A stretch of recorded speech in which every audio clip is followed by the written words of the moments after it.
Barka da kasancewa da tashar Hausar Arewa TV a bar alfaharinmu. Yau za mu yi magana ne game da Najeriya ƙasa. Ƙasar Najeriya ƙasa ce wacce aka yi mata laƙabi a hukumance da Republic of Nigeria da Turanci, kuma ta kasance tana daga sashin yammacin Afirka wanda ana mata laƙabi da Giant of Africa. Sannan ta kasance tana da al'ummai da yawa wayanda yarika suka yi sama da 350 a cikinta. Yau za mu ɗan yi faɗo wasu abubuwa ne guda 10 game da Najeriya wanda ya sa ta bambanta da sauran ƙasashe kuma take alfahari da wayannan abubuwa nata.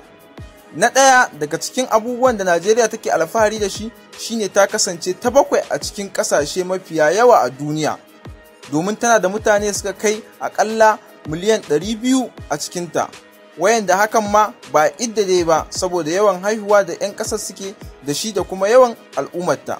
Sai na biyu, tunda suna da yawan al'umma to dole su zama suna da yawan addinai. Suna da yawan addinai a Najeriya, amma mafi girman addinai a gurin 'yan Najeriya addinai biyu ne, Musulunci da kuma Kiristanci. Na uku da abin da Najeriya take da shi, akwai wani gari da ake kira Ibo Ora, wanda ake masa laƙabi da Nation of Home of Twins, wato ƙasa da ake haifar yara 'yan biyu. Wannan gari a cikin ƙasar Yarbawa yake, kuma suna alfahari da cewa suna haifar 'yan biyu ne saboda yarda da suka yi da camfin cewa suna cin doya da kuma ƙosai da yawa da suke haɗawa suke ci, shi yake ba su wannan damar su haifi 'ya'ya biyu a yawancin haihuwarsu. Shi yasa ake kiran wannan gari da ƙasar haihuwar 'yan biyu, Nation Home of Twins. Amma wannan babu wani takaitaccen ilimi da ya tabbatar da wannan harsashe nasu, amma hakan tana faruwa saboda suna haifai yara bibbiyin. Na hudu, Najeriya duk da tana da wannan yawan mutane nata, aƙalla yarukan da ake yin amfani da su a ƙasar sun kai 500 da wani abu, wanda mafi girman yare a ƙasar su ne Hausa, Yoruba da Igbo, wanda kuma a hukumance ana amfani da yaren English a mazaunin yare na 'yan ƙasa. Na biyar, abin alfahari ga Najeriya shine tana da jihar Lagos, wacce ita ce da ainihin cibiyar ta ƙasa gaba ɗaya, daga baya aka maida ita zuwa Abuja. Jihar Lagos ta kasance tafi ko'ina yawa kuma tafi ko'ina kasuwanci da kamfaninnika a Najeriya, wanda ake mata laƙabi da African Big Apples daga wata jarida ta New York City. Na shida, Najeriya ta kasance tana daga cikin masana'antar fina-finai da suke da ƙarfi a duniya, wanda ake kira da Nollywood, ɗaya daga cikin mafi girman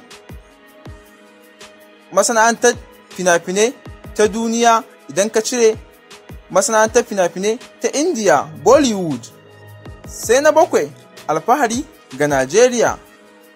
Aliko Dangote, wannan hamshakin ɗan kasuwar fitacce a Afirka, ɗan Najeriya ne, ɗan asalin garin Kano, wanda hakan yasa yana da ƙarfin kasuwanci da an san shi a duniya ta harkar da ta danganci gine-gine, masana'antu da duk wani abu da na kasuwanci. Yana da ƙarfin jari a ciki, wanda jarinsa ya kai dala miliyan 12. Domin haka Najeriya tana alfahari da Dangote a mazaunin ɗanta. Na 8, Najeriya ta kasance ƙasa ɗaya tilo Afirka da take da babban masaki wajen harkar fitar da abubuwan da suka danganci kayan gona zuwa ƙasashen waje, harkar da ake kira export market. Don haka Najeriya tana daga cikin ƙasashe masu ƙarfin tattalin arziki ta harkar fitar da abubuwa waje, wanda ya haɗa da kayan gona da kuma harkar baƙin man fetur ɗanye da ake haƙa a ƙasar.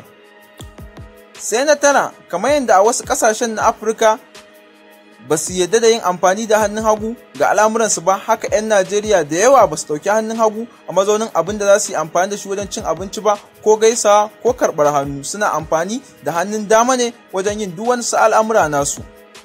Wannan shi ma daga cikin abin da suke alfahari da shi.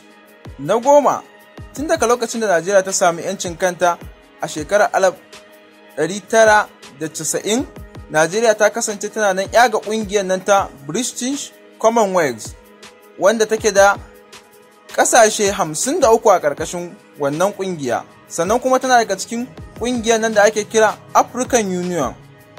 Wayannan su ne abubuwa 10 da Najeriya take alfahari da su, kuma ta bambanta da sauran ƙasashe, kuma ya zama cewa tana alfahari da su, kuma kowa ya kamata a ce ya sani game da Najeriya. Mun gode da kallon wannan bidiyo namu. Ku yi mana subscribing a tashar Hausar Arewa TV domin samun daɗaɗɗen shirye-shiryenmu na nan gaba. Mun gode.